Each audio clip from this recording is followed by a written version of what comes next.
Class 12 UP board के प्यारे विद्यार्थियों, स्वागत है आप सभी का शिवम लेक्चरर में। नागरिक शास्त्र का पेपर है जो कि बोर्ड एग्जाम 2026 के लिए सबसे ज़्यादा इंपॉर्टेंट है, तो आप लोग वीडियो को पूरा अंत तक देखिएगा। पूरा पेपर एकदम अच्छे से आंसर के साथ आपको हल करके बताने वाले हैं। यदि आप वीडियो को पूरा अंत तक देखते हैं तो ये मेरी गारंटी है कि आपको एग्जाम में 95 प्लस अंक लाने से कोई नहीं रोक सकता। समय 3 घंटे 15 मिनट होता है मेरे प्यारे बच्चों, और पूर्णांक होता है 100 का। यहाँ पर थोड़ा सा निर्देश देख लेते हैं, क्योंकि पेपर हल करने से पहले निर्देश पढ़ना बहुत जरूरी है मेरे प्यारे बच्चों। तो प्रारंभ के 15 मिनट परीक्षार्थियों को पेपर पढ़ने के लिए निर्धारित है। सभी प्रश्न अनिवार्य होते हैं। प्रत्येक प्रश्न के लिए निर्धारित अंक उसके सामने दिए गए हैं। प्रश्न संख्या 1 से 10 तक बहुविकल्पीय प्रश्न होते हैं, एक एक नंबर के। और प्रश्न संख्या 11 से 20 तक अति लघु उत्तरीय प्रश्न होते हैं, जिनका उत्तर आपको लगभग 10 शब्दों में देना होता है, यानी एक सेंटेंस में, एक वाक्य में। और प्रश्न संख्या 21 से 26 तक लघु उत्तरीय प्रश्न फर्स्ट है, जिसका प्रत्येक उत्तर लगभग 50 शब्दों में देना है। प्रश्न संख्या 27 से 30 तक लघु उत्तरीय प्रश्न सेकंड है, जिनका प्रत्येक उत्तर लगभग 100 से 125 शब्दों में देना है।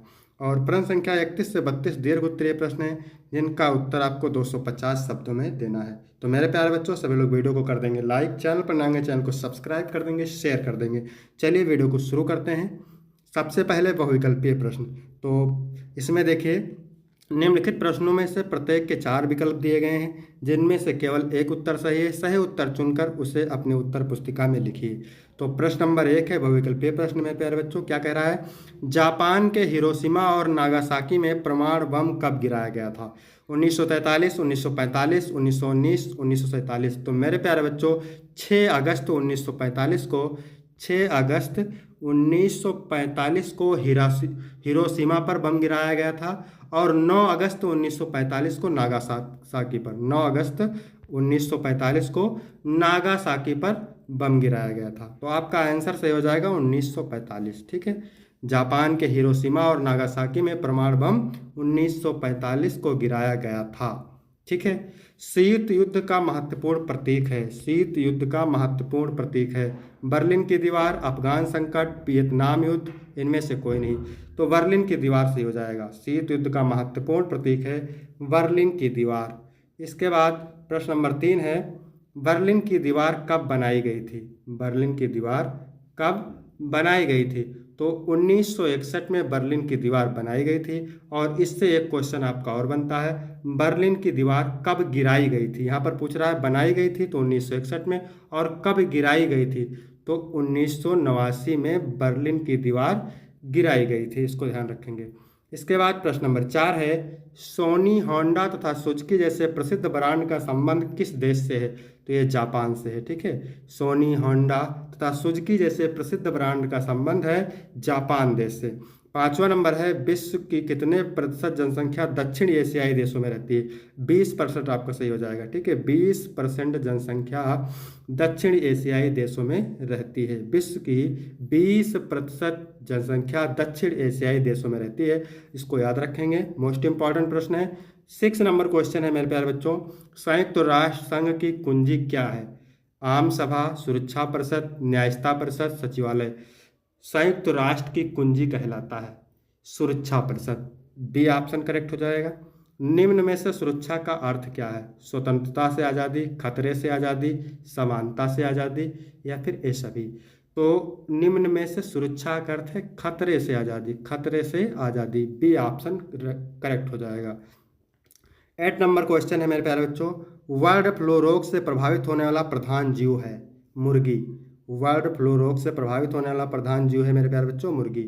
अविभाजित भारत में रजवाड़ों की संख्या कितनी थी? अविभाजित भारत में रजवाड़ों की संख्या कितनी थी? तो ये संख्या थी मेरे प्यारे बच्चों 565। कितनी थी? 565। ए ऑप्शन करेक्ट हो जाएगा। इसको याद रखना है आपको। प्रश्न नंबर 10 है मेरे प्यारे बच्चों, कांग्रेस पार्टी को एक छाता संगठन किसने कहा है? कांग्रेस पार्टी को एक छाता संगठन किसने कहा है? पामर ने। ठीक है, डी ऑप्शन राइट हो जाएगा। इसके बाद बात करेंगे अति लघु उत्तरीय प्रश्न की मेरे प्यारे बच्चों। तो अति लघु उत्तरीय प्रश्न आपको उत्तर देना है 10 शब्दों में, और प्रत्येक उत्तर के लिए आपको 2 अंक मिलेंगे। 10 शब्दों में कह लीजिए, एक सेंटेंस में कह लीजिए। ठीक है, और इसका अगर आपको पीडीएफ चाहिए तो डिस्क्रिप्शन में टेलीग्राम की लिंक मिलेगी, वहाँ से टेलीग्राम ज्वाइन करेंगे, आपको पीडीएफ मिल जाएगा। महात्मा गांधी का हत्यारा कौन था? तो आपको सीधा सीधा लिखना है, महात्मा गांधी का हत्यारा नाथूराम गोडसे था। कौन था? नाथूराम गोडसे। आगे देख लीजिए, वह हिंदू राष्ट्रवादी विचारधारा से प्रभावित था और उसने 30 जनवरी 1948 को नई दिल्ली में महात्मा गांधी को गोली मारकर हत्या कर दी थी। ठीक है। 12 नंबर प्रश्न है, मिश्रित अर्थव्यवस्था क्या है? तो मिश्रित अर्थव्यवस्था वह प्रणाली है जिसमें सार्वजनिक और निजी क्षेत्र दोनों मिलकर आर्थिक गतिविधियों में भाग लेते हैं। मिश्रित अर्थव्यवस्था वह प्रणाली है जिसमें सार्वजनिक और निजी क्षेत्र दोनों मिलकर आर्थिक गतिविधियों में भाग लेते हैं। 13 नंबर प्रश्न है, मोस्ट इंपॉर्टेंट है, संयुक्त राष्ट्र संघ का वर्तमान महासचिव कौन है? तो संयुक्त राष्ट्र संघ के वर्तमान महासचिव एंटोनियो गुटेरेस हैं। संयुक्त राष्ट्र संघ के वर्तमान महासचिव हैं एंटोनियो गुटेरेस, जिन्होंने 1 जनवरी 2017 को पदभार ग्रहण किया था। इसके बाद प्रश्न नंबर 14 है, 1978 में भारत का राष्ट्रपति कौन चुना गया था? तो 1978 में भारत के राष्ट्रपति नीलम संजीव रेड्डी थे, याद रखना है, बहुत इंपॉर्टेंट है। 1978 में भारत के राष्ट्रपति कौन थे? नीलम संजीव रेड्डी। उन्हें 1977 में भारत का छठा राष्ट्रपति चुना गया था और उनका कार्यकाल 1977 से 1982 तक चला था। एक मोस्ट इंपॉर्टेंट क्वेश्चन है, वामपंथ क्या है? बहुत बार पूछा गया है, वामपंथ क्या है? वामपंथ एक राजनीतिक विचारधारा है जो सामाजिक समानता, आर्थिक न्याय और संसाधनों के समान वितरण पर जोर देती है। 16 नंबर प्रश्न है, अमेरिका ने इराक पर हमला कब किया था? तो अमेरिका ने इराक पर 20 मार्च 2003 को हमला किया था। इसको याद रखना है, ऑब्जेक्टिव प्रश्न में भी पूछा जा सकता है। अमेरिका ने इराक पर हमला कब किया था? 20 मार्च 2003 को, जिसे इराक युद्ध या ऑपरेशन इराकी फ्रीडम कहा जाता है। क्या कहा जाता है? जिसे इराक युद्ध कहा जाता है या फिर ऑपरेशन इराकी फ्रीडम कहा जाता है। इसके बाद है 17 नंबर क्वेश्चन, दक्षिण एशिया के किन्हीं दो देशों के नाम बताइए। दक्षिण एशिया के दो देश हैं भारत और पाकिस्तान। दक्षिण एशिया के दो देश भारत और पाकिस्तान। नेपाल गणतंत्र कब बना था? इसको याद रखना है, 28 मई 2008 को नेपाल जो है गणतंत्र बना। इसके बाद है 19 नंबर प्रश्न, क्या कह रहा है? प्रथम पंचवर्षीय योजना का कार्यकाल क्या था? प्रथम पंचवर्षीय योजना का कार्यकाल है 1951 से 1956। बहुत बार पूछा गया है, 1951 से 1956 तक प्रथम पंचवर्षीय योजना का कार्यकाल था। इसके बाद है 20 नंबर प्रश्न, क्या कह रहा है? गुट निरपेक्षता का अर्थ।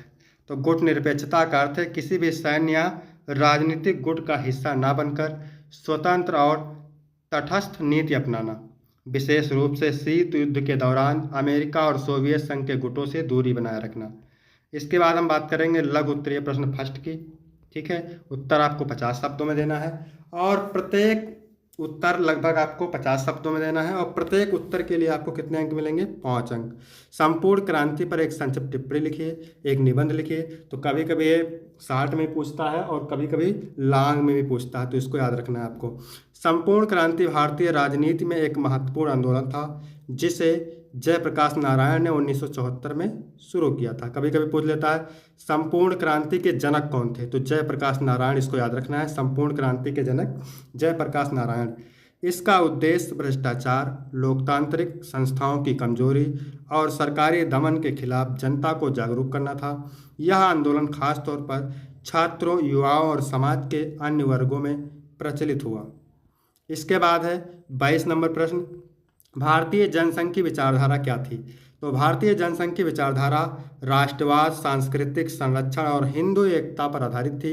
यह पार्टी भारतीय संस्कृति और धर्म को प्रोत्साहित करती थी, साथ ही यह सरकारी हस्तक्षेप को कम करने और भारतीय समाज की पारंपरिक संस्थाओं को मजबूत करने की पक्षधर थी। भारतीय जनसंघ ने समाजवाद और धर्मनिरपेक्षता के बजाय राष्ट्रवादी दृष्टिकोण को प्राथमिकता दी और भारतीय समाज में एकता का आह्वान किया। इसके बाद है हरित क्रांति क्या है? बहुत बार पूछा जाता है। ठीक है, हरित क्रांति क्या है? हरित क्रांति एक कृषि आंदोलन था जो 1960 के दशक में भारत में हुआ।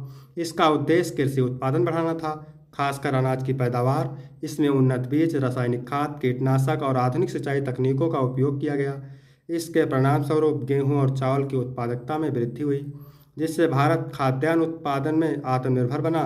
हालांकि इसके पर्यावरणीय और सामाजिक प्रभाव भी हुए। इसके बाद में है 24 नंबर प्रश्न, 1968 की परमाणु अप्रसार संधि को स्पष्ट कीजिए।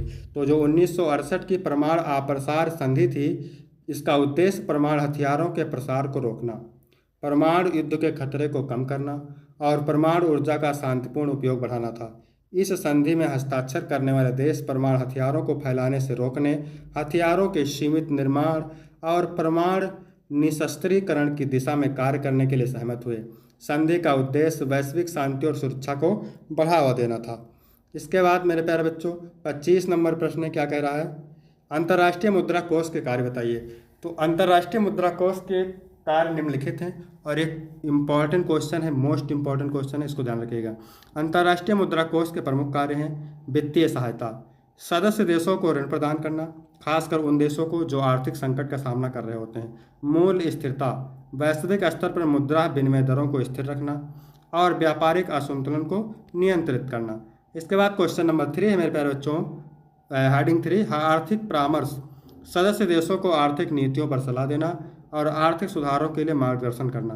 संरचनात्मक सुधार, विकासशील देशों को संरचनात्मक सुधार के लिए सहायता प्रदान करना। आर्थिक निगरानी, वैश्विक और क्षेत्रीय आर्थिक स्थिति पर नजर रखना और रिपोर्ट तैयार करना। इसके बाद है 26 नंबर प्रश्न, पृथ्वी सम्मेलन पर एक संक्षिप्त टिप्पणी लिखिए। पृथ्वी सम्मेलन जिसे 1992 के ब्राजील के री डी जेनेरियो में आयोजित किया गया। कहाँ पे? पृथ्वी सम्मेलन 1992 में ब्राजील के रियो डी जेनेरियो में आयोजित किया गया। पर्यावरणीय संकटों और सतत विकास के लिए वैश्विक सहयोग को बढ़ावा देने का एक महत्वपूर्ण कदम था। इसमें 178 देशों ने हिस्सा लिया और विश्व पर्यावरण पर मानवता के प्रभाव को संबोधित करने के रियो घोषणा को अपनाया। इसके बाद है मेरे प्यारे बच्चों लघु उत्तरीय प्रश्न सेकंड। उत्तर आपको 100 से 150 शब्दों में देना है और प्रत्येक उत्तर के लिए आप 6 अंक आपको मिलेंगे। ठीक है, सभी लोग वीडियो को लाइक करेंगे, चैनल पर नए होंगे चैनल को सब्सक्राइब करेंगे, वीडियो को शेयर करेंगे।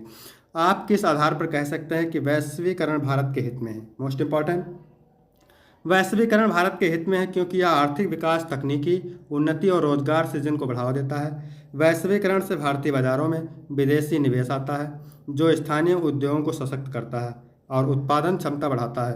भारतीय कंपनियों को वैश्विक बाजार में प्रतिस्पर्धा का अवसर मिलता है जिससे उनके उत्पादों की गुणवत्ता में सुधार होता है।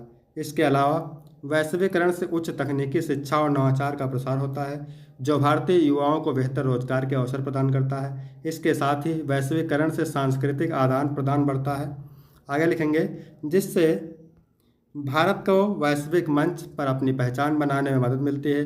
कुल मिलाकर वैश्वीकरण भारत के आर्थिक, सामाजिक और सांस्कृतिक विकास के लिए लाभकारी है।